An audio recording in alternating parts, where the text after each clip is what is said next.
আসসালামু আলাইকুম, তোমরা কেমন আছো? আশা করি ভালো আছো। আই হোপ আমিও খুব ভালো আছি তোমাদের দোয়ায়। তো আরেকটা মিনি ব্লগ নিয়ে চলে আসলাম। খুব সকাল সকালে আসছি, তোমাদের সাথে শেয়ার করব।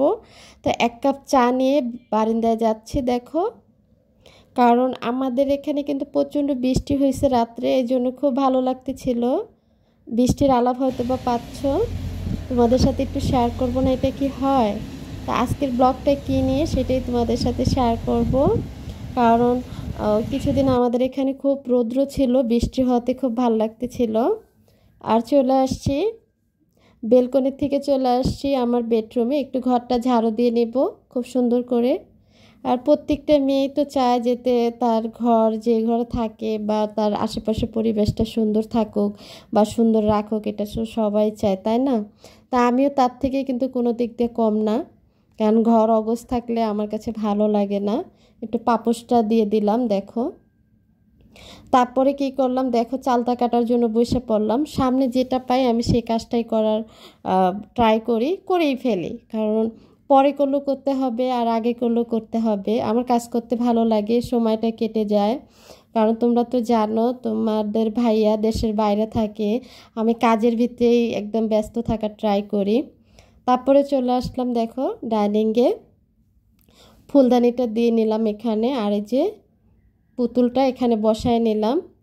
তারপরে দেখো চেয়ারগুলা আর ডাইনিংটা দেখো একটু মুছে নিছি। এখন পাপোশটা বসায় দেব দেখো, কারণ পাপোশ দিতেই হয়, না হলে হয় না। তারপরে কিন্তু আরেকটা কথা বলি তোমাদের সাথে, এই ফুলের ঝুড়িগুলো তোমরা কিন্তু দেখেছো, তারপরও আবার শেয়ার করতেছিলাম একই কালার, আগের ব্লগে বলেছিলাম সেটা আনছি। তারপরে এটাও কিন্তু ভালো লাগছে দেখে আবারও দুইটা নিয়ে আসছি।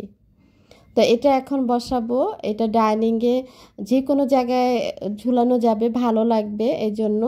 আগের দুটো কিন্তু একই কালার ছিল, আবার এই দুটো একই কালার আনছি, সবাই বলতেছিল যে ভালো হয়েছে। তো চলো, বাজার নিয়ে আসছে দেখো আজকের বাজারটা। তারপরে চলে আসি রান্নাঘরে, একটু কয়েকটা থালাবাটি ছিল সেগুলো একটু ধুয়ে নিলাম। একটু গুছগাছ করতে কেনা চায়, একটু গুছায় রাখতে সবাই চায়, তা আমি একটু গুছগাছ করে নিলাম দেখো। আর তোমাদের সাথে একটা মজার জিনিস বলবো, তোমরা এটা চিনো কিনা, এই যে দেখো, এটা চিনো কিনা তোমরা, এটা দিয়ে ভর্তা বানানো হয় দেখো। এটার নাম কি আমি জানি না, তারপরে তোমাদের সাথে শেয়ার করলাম। আর এখানে দেখো চা পাতা শেষ হয়ে গেছে, এখন চা পাতাটা একটু ঢাইলা নেব। চা পাতাটা ঢাইলা নিলাম, লবণটাও ঢাইলা নিলাম।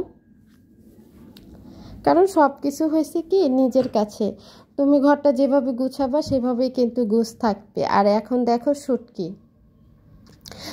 শুটকি রান্না করব, এই জন্য তোমাদের সাথে দেখালাম আর একটু ভিজায় রাখলাম।